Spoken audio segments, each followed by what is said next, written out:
जय जिनेंद्र दोस्तों, जैन पाठशाला आपका स्वागत करता है। इस जम्बू द्वीप नामक भारतवर्ष में इस अवसरपीर्णी काल का दुषम नामक छठे आरे का आकार भाव, भूमि का आकार, मनुष्यों का आकार, भावों का आविर्भाव एवं इस आरे के लोग मरकर कहाँ जाएंगे, ऐसे बहुत सारे प्रश्न गौतम गंधर्व को आए। तो उन्होंने भगवान महावीर के समक्ष ये सब प्रश्नों के उत्तर का समाधान पूछा। तो चलिए सुनते हैं कि महावीर स्वामी ने इन सब का उत्तर क्या दिया।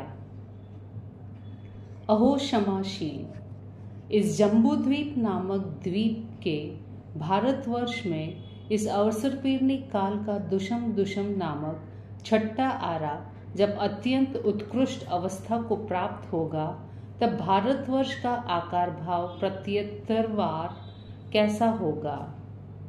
अहो इंद्रभूति, वह काल हाँ भूत, भंभा भूत तथा कोलाहल भूत होगा। काल के प्रभाव से अत्यंत कठोर धूल से मलिन, असहाय, व्याकुल, भयंकर वात व संवर्तक बात चलेगी।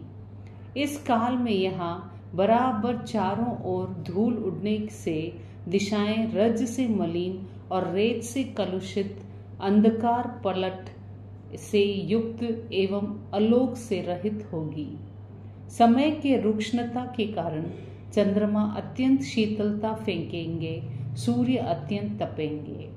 इसके अंतर बारंबार बहुत से खराब रस वाले मेघ, विपरीत रस वाले मेघ, खारे जल वाले मेघ, खत मेघ, अग्नि मेघ, विद्युत मेघ, अश्नि मेघ, नहीं पीने योग्य जल से पूर्ण मेघ, प्रचंड वायु के आघात से आहत होकर तीक्ष्ण धाराओं के साथ गिरते हुए प्रचुर वर्षा बरसाएंगे, जिससे भारतवर्ष के ग्राम, आकार, नगर, खेड़े, करबट, मडम, द्रोणमुख, पटन और आश्रम में रहने वाले जन समूह, चतुष्पद, खग, ग्रामों और जंगलों में संचार में रत, त्रस प्राणी तथा अनेक प्रकार के वृक्ष, गुच्छ, गुल्म, लताएं, बेलें, घास, दूब, पवर्क, हरियाली, शाली आदि धान्य, प्रवाल और अंकुर आदि तृण वनस्पतियों से सब विनष्ट हो जाएंगी। वेतांग्य पर्वत को छोड़कर शेष सभी पर्वत, छोटे पहाड़, टीले, डूंगर, स्थल, रेगिस्तान, बंजर भूमि आदि सबका विनाश हो जाएगा। गंगा और सिंधु, इन दो नदियों को छोड़कर शेष नदियां पानी से झरने, गड्ढे नष्ट हो जाएंगे। दुर्गम और विषम भूमि में रहे हुए सब स्थल समतल क्षेत्र हो जाएंगे। अहो समता के सागर, छठे आरे में भारतवर्ष की भूमि का आकार और भावों का आविर्भाव किस प्रकार का होगा। अहो गौतम, उस समय इस भारत क्षेत्र की भूमि अंगारभूत, भस्मीभूत, तपे हुए लोहे के कड़ाही के समान, तप्त्य प्राय अग्नि के समान, बहुत धूल वाली, बहुत रज वाली, बहुत कीचड़ वाली, बहुत शैवाल वाली होगी, जिस पर पृथ्वी स्थित जीवों का चलना बहुत ही दुष्कार हो जाएगा। अहो करुणा सिंधु, उस समय में यानी छठे आरे में भारतवर्ष के मनुष्यों का आकार और भावों का आविर्भाव कैसे होगा।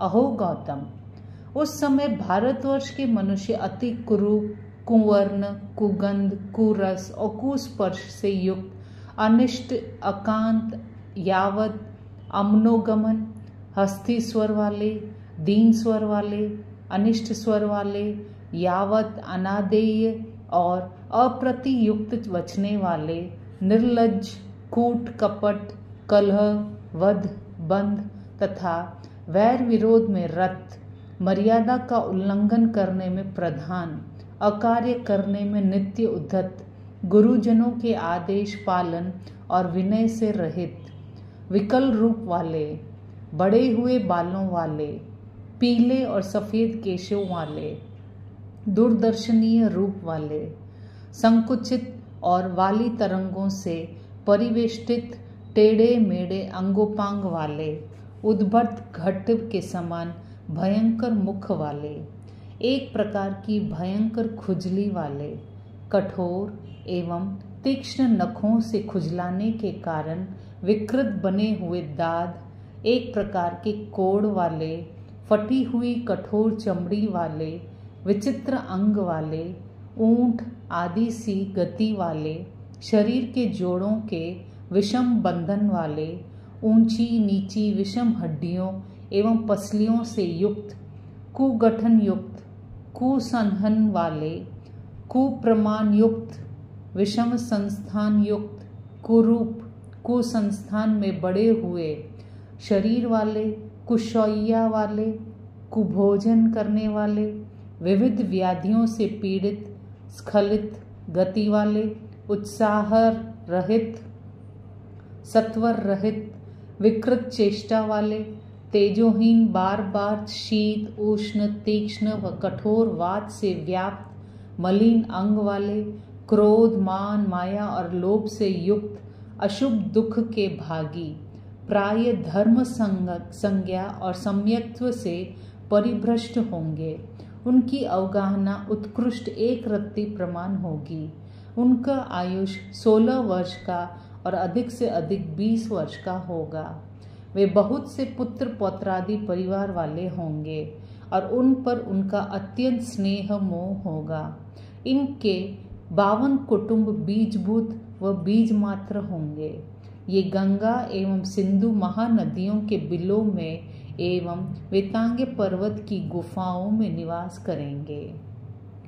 अहो शांत सुधाकर, उस दुष्म मधु काल के मनुष्य किस प्रकार का आहार करेंगे?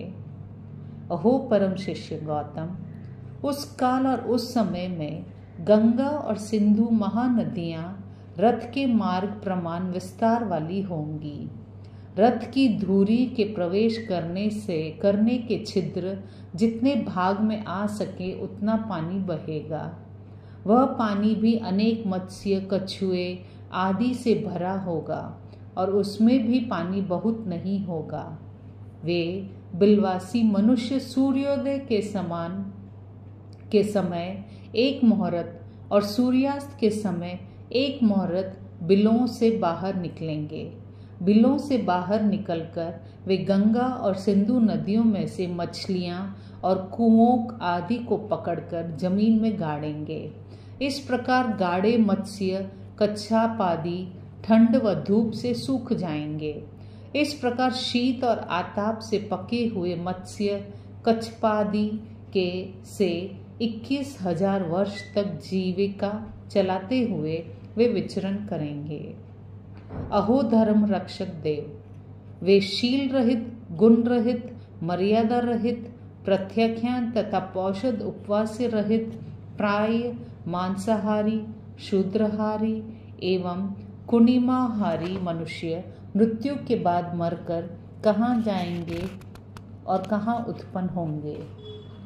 अहो गौतम, वे मनुष्य मरकर प्राय नरक एवं तिर्यंच योनि में उत्पन्न होंगे।